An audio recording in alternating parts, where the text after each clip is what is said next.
Andito na nga pala ako sa airport, dito sa Ninoy Aquino International Airport, Terminal 3. At ayan, hinatid ako ng aking biyanan, si Nanay at saka si Kuya Max. Salamat po sa inyo. Lamig na lamig si Meses. Malamig dyan sa labas.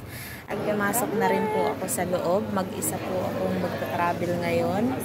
Solong-solo. Biyahe.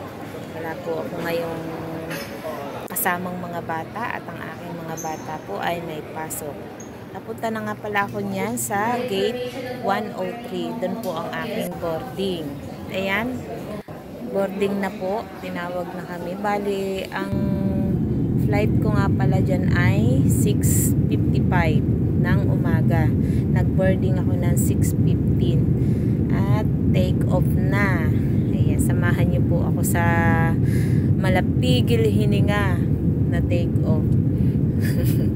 Pangalawang beses ko na yung naranasan kasi pangalawang beses ko na pumunta dito sa Taiwan, nagbakasyon, at ayan, parang hindi pa rin tayo nasanay sa pag take off.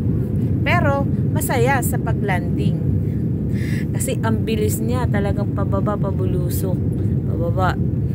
Tinan nyo yan, pataas ng pataas. Yung pinakataas po niyan, grabe, napakaulap. Pagdating po dun sa sa malapit na sa Taiwan, napakaulap niya. Dun sa ibabaw, parang layer eh. Sa ibabaw, kita nyo yan, kulay asul. Tapos yung susunod dyan, yung parang alon-alon na ulap. Tapos sa baba, parang usok na yung ulap niya. Grabe yung ulap niya. Tapos malamig. Pagbaba mo ng Taiwan, malamig. Siguro dahil nga sa klima. Ayan, nakita nyo naman. Ang dilim ng kalangitan. Wala ka halos makita. Kaya saludo ako sa piloto namin dyan. Napakagaling. Meron naman silang guide, may sinusundan sila. At andito na kami sa Taiwan. Palanding na ang aming sinasakyang eroplano, ang AirAsia.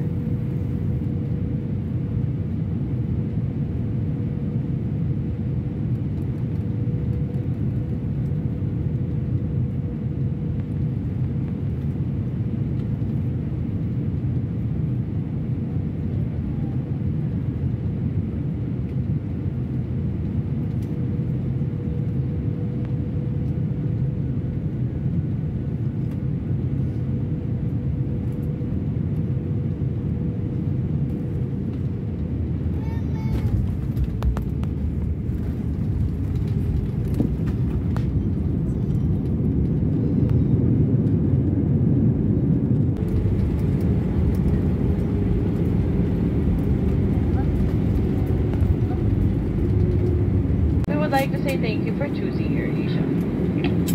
Nakarating ng Taiwan ang mangyan.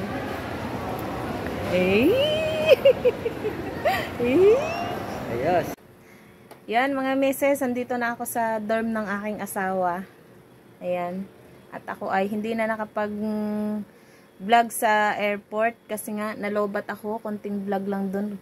Lobat na lobat yung cellphone ko. At eto, nandito na ako. Magpapahinga muna ako kasi wala akong tulog. Grabe yung biyahe ko. Tulog muna tayo mga meses. Pahinga muna.